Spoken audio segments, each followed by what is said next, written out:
විසඳන්න වෙයිද මන්දා මේ ඉරිසියාව හින්දා මං කම්මතේ සතා සත්‍ය නොකර ඉඳලා හැමදේම හොඳට හොයලා දැනගෙනම ආව හින්දා බොරු ජාඩු නම් එපා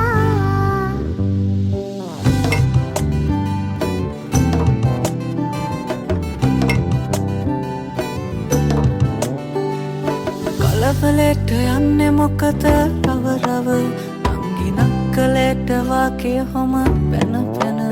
අම්මා කින්නි දැම්මේ නංගි එක්ක තරගෙට